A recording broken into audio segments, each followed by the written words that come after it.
Данный законопроект принят в угоду, да, в угоду непосредственно наших граждан, их легкости обращения вот со всеми услугами, которые мы сегодня получаем, да, от государственными услугами. Это в первую очередь это регистрация имущества, получение генеральных планов, получение, проведение купли-продажи. Не нужно будет стоять в нотариусах и так далее, нужно будет только прийти в регистрационную палату, в кадастровую палату, зарегистрировать право собственности, передача прав собственности и так далее. Все, что вы сегодня сталкивались в администрациях городов и районов.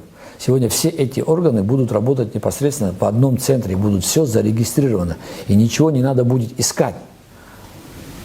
Это будет все указано в одном большом реестре. Даже те сегодня имущества, те объекты, которые находятся на всей территории Абхазии, они все за счет технических возможностей кадастровая палата практически все зарегистрировала. Оно все имеет, и небольшое обращение к тому или иному, прошу вас зарегистрировать, оно уже будет у них обозначено за счет интернет-спутниковых всех возможностей, они все зарегистрированы на территории Абхазии, даже сарай зарегистрирован, все, что стоит сегодня везде.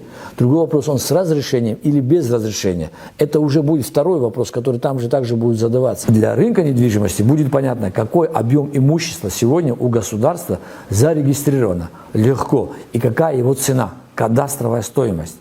Какую налоговое бремя нужно наложить для того, чтобы сегодня то или иное имущество платило налоги в равных условиях. Вот для государства что важно.